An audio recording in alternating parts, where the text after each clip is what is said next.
man, I do not like the way my life's going. I do not like where I'm at right now, and I don't know if I really hit bottom there, but that's whenever I realized that like I didn't need to make some changes, or I'm essentially gonna die or end up in prison. After getting arrested for the first time with a little bit of weed, my habit really started to grow, and I was really curious about like every kind of drug there was. So I was just doing whatever I could get my hands on, and financially, obviously I didn't have a job, and I was a teenager, so I wasn't making, I wasn't bringing any income in. So I was doing whatever I could to make money, and that really started selling pills because everybody around me did them. So it was just kind of, again, one of those natural progression things. It was never like, I'm going to be a drug dealer. It was just, well, this guy needs some and this guy needs some. Hey, I can make some extra money and get some for me for free. So that's really where it started. Eventually, there were several occasions where I got in pretty big trouble with that. I think the first bad one was I got caught with ecstasy at school. Gotten some in Durham and was selling them to people at school, and I guess someone told on me, essentially, and they came and dragged me out of the classroom and searched me and took me to jail that day. But then once I got to college, it wasn't just weed anymore, and that was whenever I solely became focused on just opiates.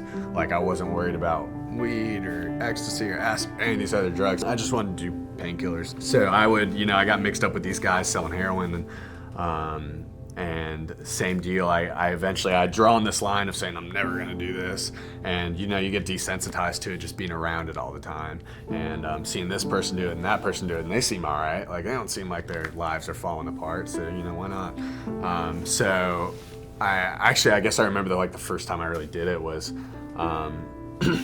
I couldn't get my hands on any pills, so I was really sick, just from withdrawal symptoms, and this girl that I was dating at the time was like, why don't you just, do some heroin? So that's where I ended up going, and the second I did that, there was like no turning back.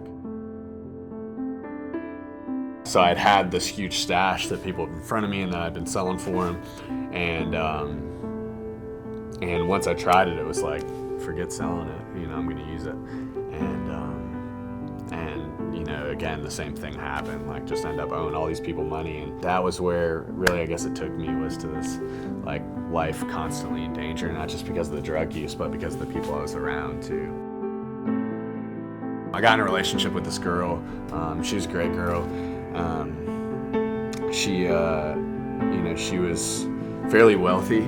I was kind of going down this path of like going back to heroin, essentially, and after I think I had gone back to rehab one more time between then and gotten back out, and it was like this over and over again thing.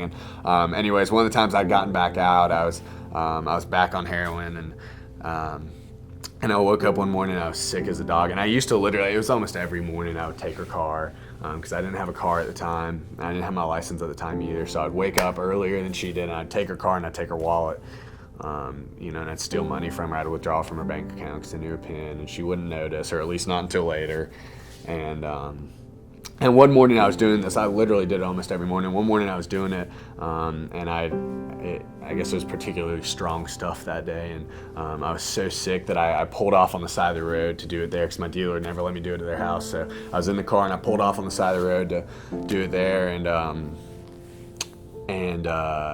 whenever I did, I shot up and I pulled off with the needle still in my arm, and I passed out at the wheel and hit a power pole. And I don't really remember much of it. I just remember like sliding, because it was raining that day. And I remember sliding sideways and like seeing this pole coming at me. After the cops got there, they found me, with a needle in my arm, spoon on the seat. I guess I was pretty hurt from the car wreck, so they took me to the hospital. That was the last straw for me. I guess after getting out of the hospital and then going straight back to jail, I realized I had lost pretty much everything. Like, I'd had a pretty good relationship and I had ruined that.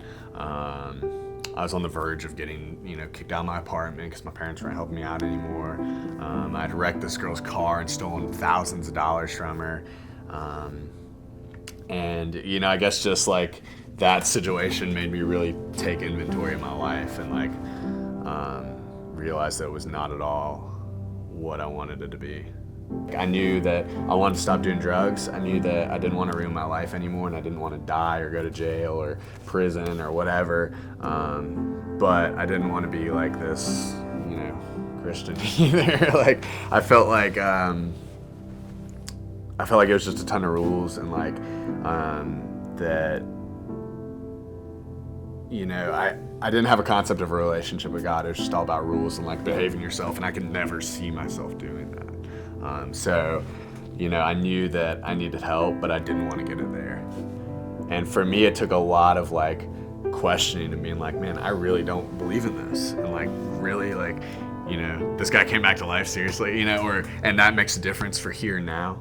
Or you want me to believe in this book that's, thousands of years old or whatever, and apply it to my life now? Like, yeah, right. So I think going through and questioning that stuff and really like being in a place where I could question it and people being okay with my questions. I read that verse, Isaiah 43:2, and I think that was really the first time that God spoke to me, because it was like, that verse is, when you walk through the fires, I'm with you. Whenever you go through the waters, they won't overwhelm you. And basically whenever I read that, I realized that, like, man, that was the first time I heard God speak to me, not like audibly, but like realizing like, dude, I'm with you in all this stuff.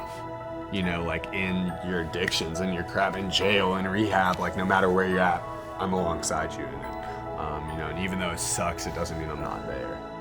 We put all these obstacles, whether it's like specific beliefs or whatever, and that, I think that does a lot of damage to what we can really do, because Jesus never put obstacles in front of himself, right? Not for his disciples, not for the children, nothing. It was like, dude, come to me and follow me, and that's it.